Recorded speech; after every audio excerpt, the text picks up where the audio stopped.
मकर संक्रांति का जो दिवस है वो कोई साधारण नहीं।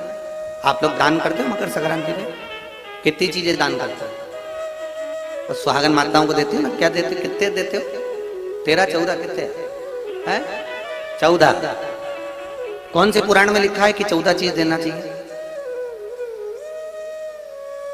अरे बोलते जाओ जरा जल्दी जल्दी, बड़ी मुश्किल से तो पकड़ा ही नहीं आते हो तुम शिवरी नारायण वालों। 14 चीजें दान देना है।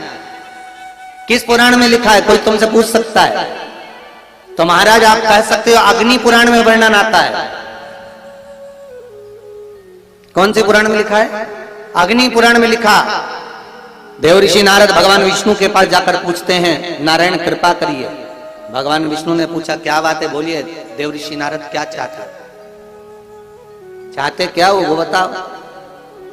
महाराज हमें इतना सा बता दो, शिव जी के यहां जाते हैं तो पहले उनके द्वारपाल से पूछना पड़ता है अंदर जाने के लिए। ब्रह्मा जी के यहाँ जाते हैं तो ब्रह्मा जी के द्वारपाल से पूछना पड़ता है। इंद्र के यहाँ जाते हैं तो इंद्र के द्वारपाल से पूछना पड़ता है।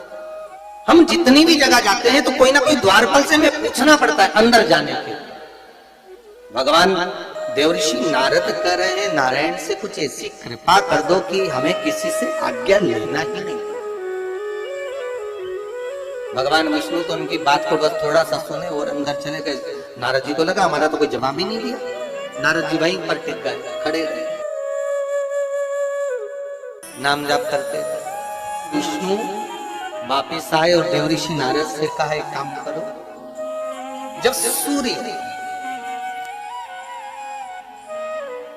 मकर में प्रवेश करते हुए उत्तरायण की ओर जावे, उस घड़ी उस पल में देवऋषि नारद तुम 14 बार भगवान के नाम का, शिव नाम का दान दे दीजिए। भगवान नारायण के नाम का, राम नाम का, कृष्ण नाम का दान दे दीजिए। अब देखो यहाँ पर यह नहीं लिखा कि प्लास्टिक का डब्बा दो। समझ लेना जी है अच्छे से कि लोगों ने दान को कितना भ्रष्ट कर दिया वो बताया जा रहा है। अग्नि पुराण में यह नहीं लिखा कि तुम प्लास्टिक की चाय की चन्नी दो 14, बाल्टी दो 14, या प्लास्टिक का डब्बा दो 14। यहाँ पर यह नहीं लिखा है कुछ भी। यहाँ क्या लिखा अग्नि पुराण में कि मकर संक्रांति के दिन जब सूर्य उत्तरायण भाव में प्रवेश करे, मकर में जावे, उस समय पर देवऋषि नारद तुम्हारे मुख से अगर 14 बार भगवान के नाम का दान 14 जीवों को दे आओगे तो किसी भी देवता के पास जाओगे, तुम्हें परमिशन की जरूरत नहीं पड़ेगी, तुम डायरेक्ट प्रवेश कर जाओगे। डायरेक्ट। अब तुमको अगर वैकुंठ में डायरेक्ट प्रवेश करना हो तो बिना पूछे, तो उसके लिए कहा ही मकर संक्रांति पे दान दो। तो किस चीज का दान देना है हमारा? प्लास्टिक का डब्बा नहीं, बाल्टी नहीं, चन्नी नहीं, फिर किस चीज का दान? तो कहा अगर देवर्षि नारद आप दान दे रहे हो तो 14 नाम का दान दीजिए। 14 जीवों को नाम का दान दे दो, भगवान के नाम का भजन करो। और अगर संसार के लोग दान दे तो किस चीज का? तो के अन्न से बड़ा कोई दान,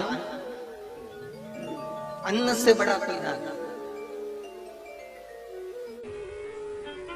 अच्छा, कई लोग कहते हैं कि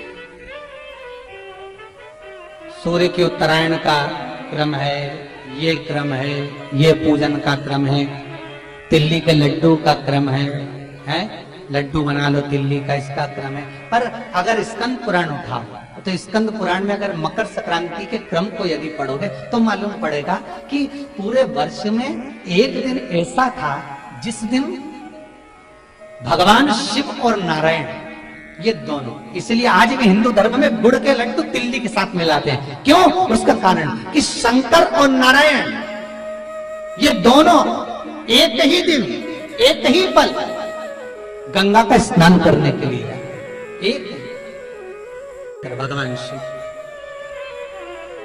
देखिए इतना कितना हमारे हिंदू धर्म में एक एक तिथि का, एक एक बार का एक एक महत्व है, उसको समझिए।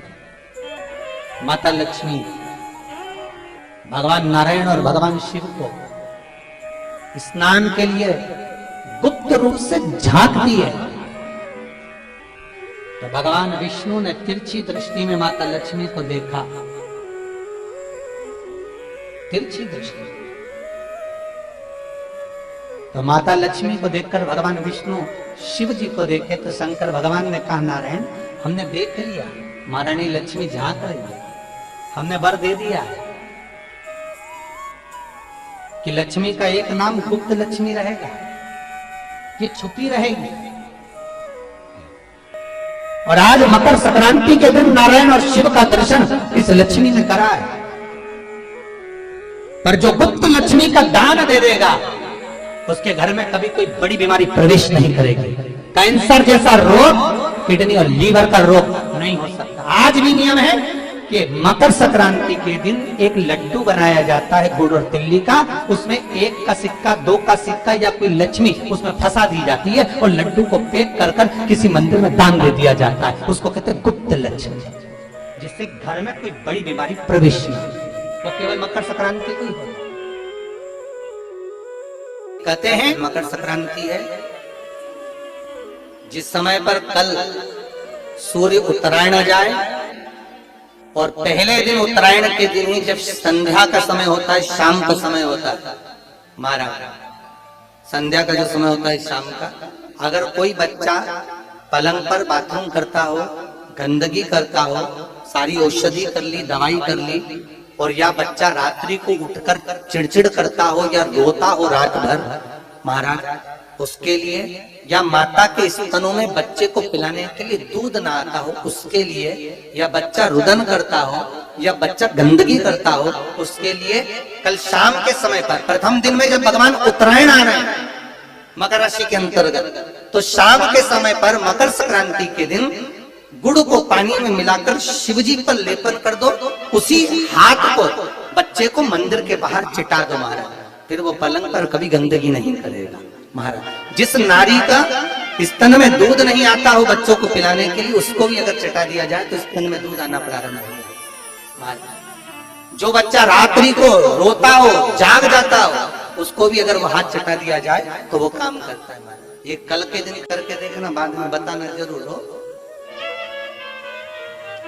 शुगर वाले जीव जिनकी शुगर ऊंची नीची हो रही हो, ज्यादा शुगर की परेशानी आ रही हो और इंजेक्शन लेना पड़ रहा हो, उनके लिए निवेदन है काली तिल्ली कल के लिए है ये खास तौर से, बाकी के शुगर के लिए तो उपाय और बाद में बता देंगे, पर कल के लिए जो करना चाह रहे हैं जिनकी शुगर लेवल में नहीं आ रही, काली तिल्ली शंकर भगवान के शिवलिंग पर समर्पित कर दो और उस काली तिल्ली को जब शिव जी पर चढ़ाएं तो महाराज हाटकेश्वर महादेव का नाम लेना है।